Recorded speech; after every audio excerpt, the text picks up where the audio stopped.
x minus Y equal to 2 এবং xy equal to 24 হলে x plus y এর whole স্কয়ারের মান কত হবে?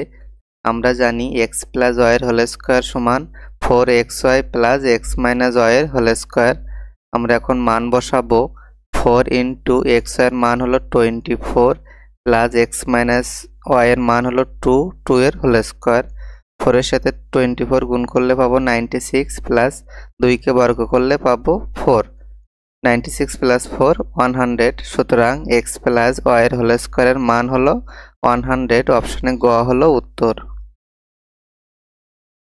2 নম্বর অঙ্কে আমাদের যে 4টি অপশন দেওয়া আছে, এই 4টি অপশনের মধ্যে কোনটি অপ্রকৃত ভগ্নাংশ, সে ভগ্নাংশটি আমাদেরকে বের করতে হবে। অপ্রকৃত ভগ্নাংশের সূত্র অনুযায়ী আমরা জানি অপ্রকৃত ভগ্নাংশে লব বড় এবং হর ছোট। আমাদের ক নম্বর অপশনে লব বড় অর্থাৎ 6 এবং হর ছোট 5। সুতরাং ক হলো সঠিক উত্তর এবং ঘ হলো প্রকৃত ভগ্নাংশ, কারণ প্রকৃত ভগ্নাংশের সূত্র অনুযায়ী প্রকৃত ভগ্নাংশের লব ছোট এবং হর বড়। 3 নম্বর অঙ্কে আমাদের অপশনে 4টি দশমিক সংখ্যা দেওয়া আছে।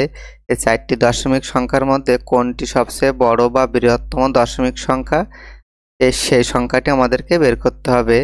এখন আমরা প্রতিটি দশমিক সংখ্যার সাথে 100 দিয়ে গুণ করব, অর্থাৎ পূর্ণ সংখ্যায় নিয়ে যাব। 0.5 গুণ 100, 0.25 গুণ 100 এবং 0.55 গুণ 100। ক নম্বর অপশনে 0.05 এর সাথে 100 গুণ করলে আমরা পাবো 5। খ নম্বর অপশনে 0.5 এর সাথে 100 গুণ করলে পাবো 50। 0.25 এর সাথে 100 গুণ করলে পাবো 25 এবং 0.55 এর সাথে 100 গুণ করলে পাবো 55। এখানে আমরা 4টি পূর্ণ সংখ্যা পেলাম, অর্থাৎ 5, 50, 25 এবং 55। এই 4টি সংখ্যার মধ্যে সবচেয়ে বৃহত্তম বা বড় সংখ্যা হলো 55। সুতরাং অপশনে আমাদের 0.55ই হলো বৃহত্তম বা বড় সংখ্যা। ঘ হলো উত্তর।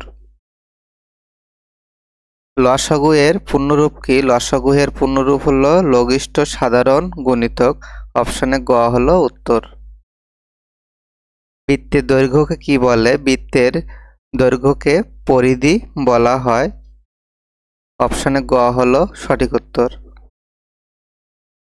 6 নম্বর অঙ্কে আমাদের 4টি অপশন দেওয়া আছে, যেখান থেকে আমাদেরকে কোন সংখ্যাটি পূর্ণবর্গ নয় সেই সংখ্যাটি বের করতে হবে। 1কে আমরা লিখতে পারি 1 এর হোল স্কয়ার, 4কে লিখতে পারি 2 এর হোল স্কয়ার, 9কে লিখতে পারি 3 এর হোল স্কয়ার, কিন্তু 5কে এরকম বর্গ আকারে লেখা যায় না। সুতরাং 5 সংখ্যাটি একটি পূর্ণবর্গ সংখ্যা নয়। 7 নম্বর অঙ্ক বলছে 2টি সংখ্যার বর্গের অন্তর 3 হলে সংখ্যা 2টি কত? অঙ্কটি আমরা দুইভাবে সমাধান করব, প্রথমে লিখিত সমাধান এবং পরবর্তীতে বিকল্প সমাধান বা শর্টকাট টেকনিক। প্রথমে লিখিত সমাধান দেখব। লিখিত সমাধানের শুরুতে আমরা ধরি ক্রমিক সংখ্যা 2টি x ও x প্লাস 1। তাহলে প্রশ্ন মতে যেহেতু 2টি সংখ্যার বর্গের অন্তর অর্থাৎ x প্লাস 1 এর হোল স্কয়ার বিয়োগ s স্কয়ার ইকুয়াল টু 3। এখন x প্লাস 1 এর হোল স্কয়ারের সূত্র আমরা লিখব s square plus 2x plus 1 minus s square equal to 3। এখান থেকে s স্কয়ার কাটা যাবে, তাহলে থাকবে 2x প্লাস 1 ইকুয়াল টু 3। এখান থেকে 2x হবে 3 বিয়োগ 1 অর্থাৎ 2x ইকুয়াল টু 2। তাহলে x ইকুয়াল টু হবে 2 কে 2 দিয়ে ভাগ দিলে আমরা পাবো 1। সুতরাং একটি সংখ্যা অর্থাৎ x এর মান আমরা পেলাম 1, যেটি হলো ছোট সংখ্যা, এবং বড় সংখ্যা হলো x প্লাস 1 অর্থাৎ 1 এর সাথে 1 যোগ করলে আমরা পাবো 2। সুতরাং একটি সংখ্যা 1 এবং অপর সংখ্যাটি অর্থাৎ বড় সংখ্যাটি 2, 1 ও 2। সুতরাং সংখ্যা দুইটি 1 ও 2। এখন আমরা বিকল্প সমাধান বা শর্টকাট টেকনিক দেখব। শর্টকাট টেকনিকের সূত্রটি হলো, বড় সংখ্যাটি বের করার সূত্র হলো বর্গের অন্তর যোগ 1 ভাগ 2। এখানে বর্গের অন্তর হলো 3, তাহলে 3 যোগ 1 ভাগ 2। 3 এর সাথে 1 যোগ করলে 4, 4কে 2 দিয়ে ভাগ দিলে আমরা পাবো 2। 2 হলো বড় সংখ্যা। এবং ছোট সংখ্যা বের করার সূত্র হলো বর্গের অন্তর বিয়োগ 1 ভাগ 2। যথারীতি বর্গের অন্তর 3 থেকে 1 বিয়োগ দিলে আমরা পাবো 2। 2কে 2 দিয়ে ভাগ দিলে পাবো 1। সুতরাং বড় সংখ্যাটি 2 এবং ছোট সংখ্যাটি 1।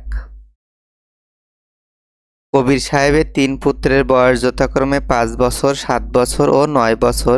তিনি 4200 টাকা বয়স অনুপাতে 3 পুত্রের মাঝে ভাগ করে দিলেন। 5 বছর বয়সী ছেলে কত টাকা পেল? প্রথমে আমরা 3 পুত্রের বয়সের সমষ্টি বের করব। মোট বয়স হবে 5, 7 এবং 9 যোগ করলে পাবো 21 বছর।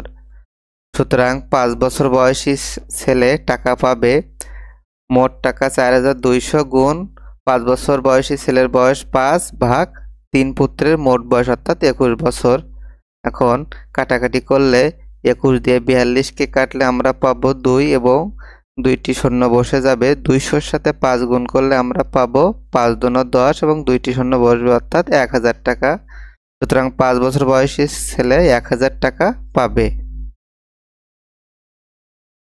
9 নম্বর অঙ্কে বলছে 3টি 5 টাকায় কিনে 5টি 9 টাকায় বিক্রয় করলে শতকরা কত লাভ হবে?